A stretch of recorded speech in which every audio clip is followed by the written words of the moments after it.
सांगलीसह जिल्ह्यात खुणाचे सत्र काही थांबता थांबेना। शहरातील जुना बुधगाव रस्त्यावरील वाल्मिकी आवास योजना परिसरात भर दिवसा एडक्याने वार करून गुन्हेगाराचा निर्घुण खून करण्यात आलाय। भर दुपारी 3:30च्या सुमारास ही घटना घडल्याने शहरात खळबळ उडाली। सौरभ बापू कांबळे असं खून झालेल्या तरुणाचं नाव आहे। दरम्यान 8 दिवसापूर्वी झालेल्या वादातून त्याचा खून झाल्याचं प्राथमिक तपासात समोर आले।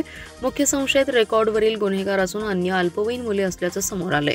शहर पोलिसांसह एलसीबीची पथके शोधासाठी तात्काळ रवाना करण्यात आली आहेत। सौरभ कांबळे हा वाल्मिकी आवास योजना परिसरात राहतो। त्याच्यावर मारामारीसह 2 गुन्हे पोलीस ठाण्यात दाखल आहेत। संशयित आणि सौरभ यांच्यात 8 दिवसांपूर्वी वादावादी झाली होती। त्याचा राग मनात धरून संशयितांना वाल्मिकी आवास योजना परिसराच्या मागील बाजूने आज प्रवेश केला। सौरभ याच्याशी वादावादी झाली। त्यानंतर बिल्डिंग क्रमांक 7 येथे त्याला नेलं। त्या ठिकाणी एडका आणि दगडाने डोक्यात, मानेवर आणि हातावर मारहाण करण्यात आली।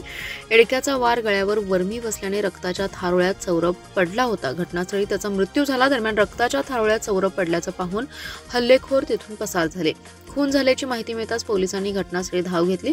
पोलीस उपअधीक्षक विमला यम, सांगली शहरचे निरीक्षक संजय मोरे, स्थानिक गुन्हे अन्वेषणचे निरीक्षक सतीश शिंदे यांनी घटनास्थळाची पाहणी करून तपासाच्या सूचना दिल्या। पसार झालेल्या संशयितांच्या शोधासाठी पथके तात्काळ रवाना करण्यात आले। मृत सौरभ याचा भाऊ अजय कांबळे हा रेकॉर्डवरील गुन्हेगार असून त्याच्यावर 27 गंभीर गुन्हे दाखल आहेत। त्याच्यावर काही दिवसांपूर्वी मोका अंतर्गत कारवाई करण्यात आली। तर मृत सौरभ हा वाल्मिकीतील रेकॉर्डवरील गुन्हेगाराच्या टोळीतील असल्याचीही माहिती समोर येते। हा खून टोळी युद्धातून झाला का या अनुषंगाने पोलीस आता तपास करत आहेत।